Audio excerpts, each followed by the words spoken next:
Hello, I'm continuing my reviews on the Puppet Master series with Puppet Master 4. Now, of course, I have Puppet Master 4 on the Puppet Master collection. Now, Puppet Master 4 was released in 1993, and this one is directed by Jeff Burr, who also directed Leatherface, The Texas Chainsaw Massacre 3. He also directed Pumpkinhead 2, Blood Wings, and he would go on to direct Puppet Master 5. Now, Puppet Master 4 definitely has a much more campy feel to it than the first three movies did. It has much more of a cheesy kind of feel to it, but I personally don't mind that because it is actually a really fun movie. Now, in the movie, the puppets aren't the villains. In the movie, the puppets are pretty much the heroes of the movie. In the movie, the villain is actually a demon called Zootek, and what happens is Zootek wants to kill all those who possess the power of animation, as in the power to give life to inanimate objects like Andre Toulon had.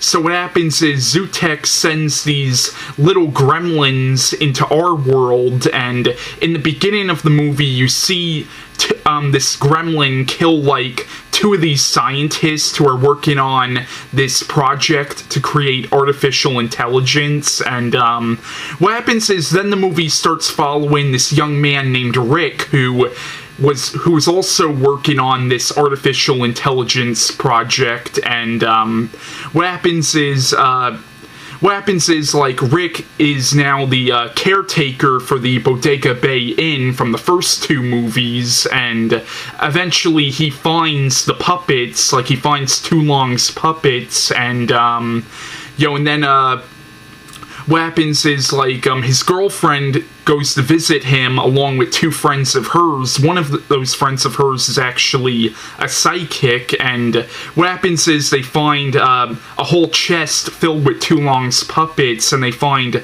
a book on how to make the formula that Toulon used to animate the puppets, and Rick thinks that this might be the key to creating artificial intelligence, so he ends up giving life to the puppets, and essentially he becomes the new Puppet Master. And what happens is then Zootek sends these gremlin creatures into the hotel, and the gremlin creatures try to kill them, and basically Rick now has to use the puppets' help to try to stop these gremlin creatures, and that's the basic plot line of the movie. But in the movie, they add a new puppet called Decapitron, which is this, like, puppet that can, like, remove its head and replace it with another head, but it turns out that Decapitron is possessed by the spirit of Andre Toulon.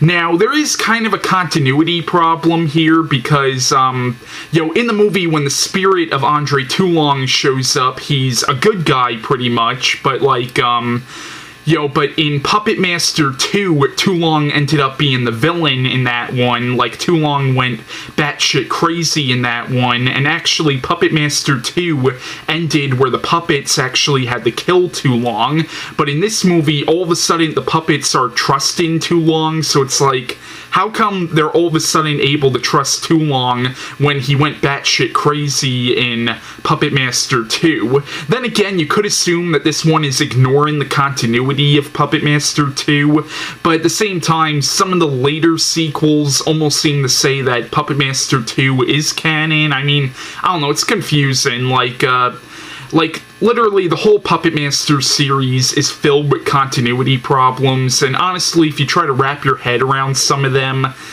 you'll probably go insane. Now, if there's one thing I do have to fault the movie on, it's really the effects. Like, when you see the gremlins moving, and when you see the puppets moving, that looks good, but, like, when you see Zootek, who is the demon that is controlling the gremlin creatures, Zootek looks absolutely fake. Like, I mean, like, the effects for Zootek are downright laughable, but then again, that also kind of adds to kind of the cheesy camp factor of the movie, so, yeah, I enjoy Puppet Master 4. I think it's a fun sequel. I would definitely recommend it.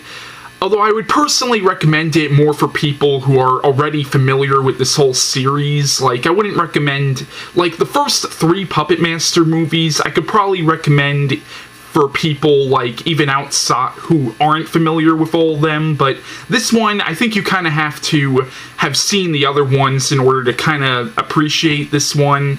I don't know if I'm even making any sense, but, yeah, but Puppet Master 4, I think, is a pretty fun sequel. I would probably recommend it. So, yeah, that's my review on Puppet Master 4, and bye.